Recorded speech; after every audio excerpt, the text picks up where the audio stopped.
El libro de los espíritus. Por Adam Kardec. Libro primero. Las causas primeras. Capítulo primero. Dios. Dios y lo infinito. Pruebas de la existencia de Dios. Atributos de la divinidad. Panteísmo. Dios y lo infinito. 1. ¿Qué es Dios? Dios es la inteligencia suprema, causa primera de todas las cosas. 2. ¿Qué se debe entender por lo infinito? Lo que no tiene principio ni fin. Lo desconocido. Todo lo que es desconocido es infinito. 3. ¿Se podría decir que Dios es lo infinito? Definición incompleta. Pobreza del lenguaje de los hombres, que es insuficiente para definir las cosas que están por encima de su inteligencia. Dios es infinito en sus perfecciones, pero lo infinito es una abstracción. Decir que Dios es lo infinito implica tomar el atributo por la cosa misma y definir una cosa que no es conocida mediante otra que tampoco lo es. Pruebas de la existencia de Dios. 4. ¿Dónde se puede encontrar la prueba de la existencia de Dios? En un axioma que aplicáis a vuestras ciencias. No hay efecto sin causa. Buscad la causa de todo lo que no es obra del hombre, y vuestra razón os responderá. Para creer en Dios basta con pasear la mirada por las obras de la creación. El universo existe. Tiene, pues, una causa. Dudar de la existencia de Dios sería negar que todo efecto tiene una causa, y afirmar que la nada ha podido hacer algo. 5. ¿Qué consecuencia se puede sacar del sentimiento intuitivo de la existencia de Dios, que todos los hombres llevan en sí? Que Dios existe. ¿Por qué? ¿De dónde le vendría ese sentimiento si no se basara en algo? Es también una consecuencia del principio según el cual no hay efecto sin causa. 6. El sentimiento íntimo que tenemos de la existencia de Dios, ¿no sería resultado de la educación y producto de ideas adquiridas? Si así fuese, ¿por qué vuestros salvajes tienen ese sentimiento? Si el sentimiento de la existencia de un ser supremo no fuese más que el producto de una enseñanza, no sería universal. Y solo existiría como las nociones de las ciencias, en quienes hubiesen recibido dicha enseñanza. 7. Se podría encontrar la causa primera de la formación de las cosas en las propiedades íntimas de la materia. Pero, en ese caso, ¿cuál sería la causa de esas propiedades? Se necesita siempre una causa primera.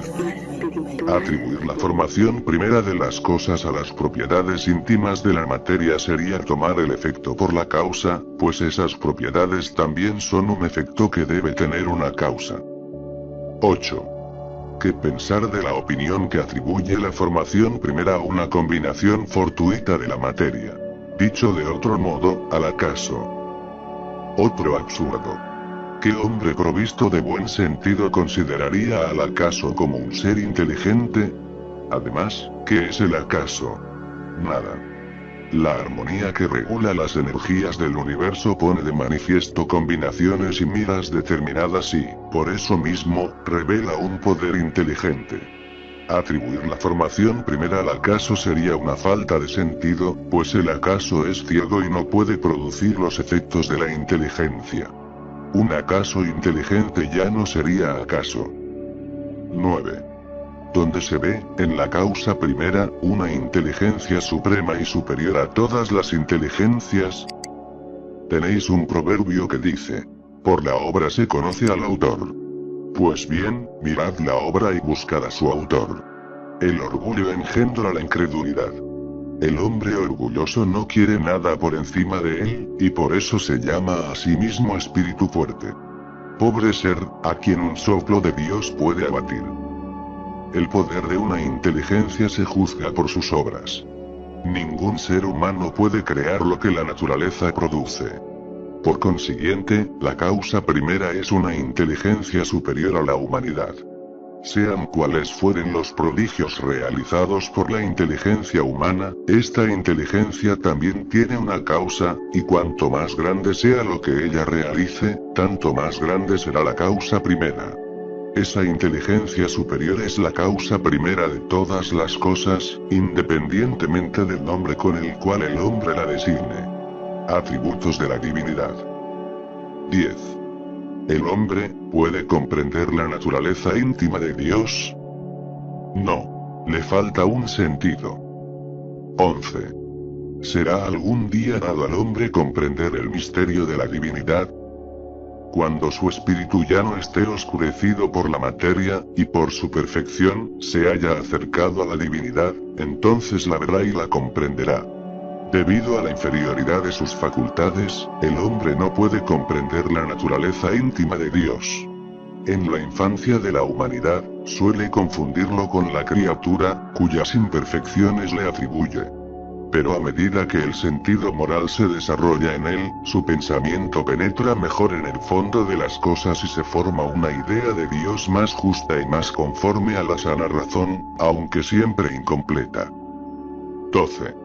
Si no podemos comprender la naturaleza íntima de Dios, ¿podemos tener una idea de algunas de sus perfecciones? De algunas, sí. El hombre las comprende mejor a medida que se eleva por encima de la materia. Las vislumbra con el pensamiento. 13. Cuando decimos que Dios es eterno, infinito, inmutable, inmaterial, único, todopoderoso, soberanamente justo y bueno, ¿no tenemos una idea completa de sus atributos? Desde vuestro punto de vista, sí, porque vosotros creéis abarcarlo todo.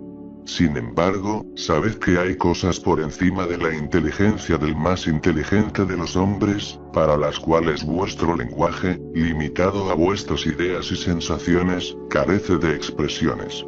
La razón nos dice, en efecto, que Dios debe tener esas perfecciones en un grado supremo, pues si le faltara una sola de ellas, o si no la poseyese en un grado infinito, no sería superior a todo y por consiguiente, no sería Dios. Para estar por encima de todas las cosas, Dios no debe sufrir ninguna vicisitud ni tener ninguna de las imperfecciones que la imaginación pueda concebir. Dios es eterno.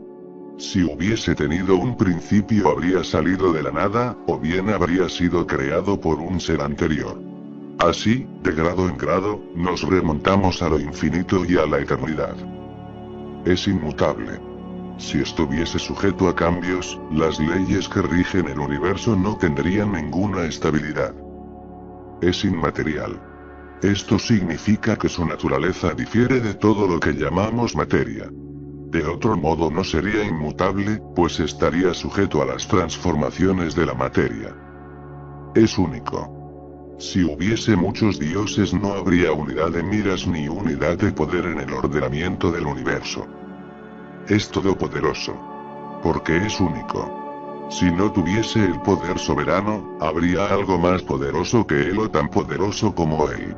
No habría hecho todas las cosas, y las que no hubiese hecho serían obra de otro Dios. Es soberanamente justo y bueno. La sabiduría providencial de las leyes divinas se revela tanto en las más pequeñas cosas como en las más grandes. Esa sabiduría no da lugar a dudas acerca de su justicia y de su bondad. Panteísmo. 14. Dios es un ser distinto, o sería, según la opinión de algunos, la resultante de todas las fuerzas e inteligencias del universo reunidas. Si fuese así, Dios no existiría, pues sería el efecto y no la causa. Él no puede ser ambas cosas a la vez. Dios existe. No podéis dudarlo. Eso es lo esencial. Creedme. No vayáis más allá. No os extraviéis en un laberinto del que no podríais salir. Eso no os haría mejores, sino tal vez un poco más orgullosos, porque creeríais saber y en realidad no sabríais nada. Dejad a un lado pues, todos esos sistemas. Tenéis suficientes cosas que os incumben más directamente comenzando por vosotros mismos. Estudiad vuestras propias imperfecciones a fin de deshaceros de ellas. Eso os resultará más útil que querer penetrar lo impenetrable. 15. ¿Qué pensar de la opinión según la cual los cuerpos de la naturaleza, la totalidad de los seres y mundos del universo serían partes de la divinidad y constituirían, en conjunto, la propia divinidad? Dicho de otro modo, ¿qué pensar de la doctrina panteísta? Como el hombre no puede convertirse en Dios, quiere al menos ser una parte de él. 16. Quienes profesan esa doctrina pretenden encontrar en ella la demostración de algunos de los atributos de Dios. Como los mundos son infinitos, Dios es por eso mismo infinito.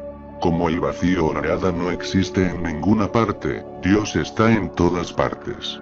Como Dios está en todas partes, puesto que todo es parte integrante de Dios, Él confiere a todos los fenómenos de la naturaleza una razón de ser inteligente. ¿Qué se puede oponer a este razonamiento? La razón. Reflexionad con madurez. No os será difícil reconocer el absurdo.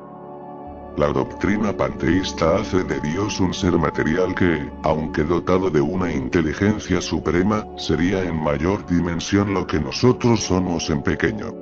Ahora bien, dado que la materia se transforma sin cesar, si Dios fuese así no tendría ninguna estabilidad. Estaría sujeto a todas las vicisitudes, incluso a todas las necesidades de la humanidad. Carecería de uno de los atributos esenciales de la naturaleza divina: la inmutabilidad. Las propiedades de la materia no pueden unirse a la idea de Dios sin rebajarlo en nuestro pensamiento. Todas las sutilezas del sofisma no conseguirán resolver el problema de su naturaleza íntima. No sabemos todo lo que Él es, pero sabemos lo que no puede dejar de ser. Ese sistema está en contradicción con las propiedades más esenciales de Dios, pues confunde al Creador con la criatura, exactamente como si se pretendiera que una máquina ingeniosa fuese parte integrante del mecánico que la ha concebido.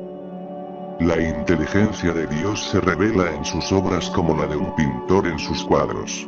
No obstante, las obras de Dios no son el propio Dios, así como los cuadros no son el pintor que los ha concebido y ejecutado.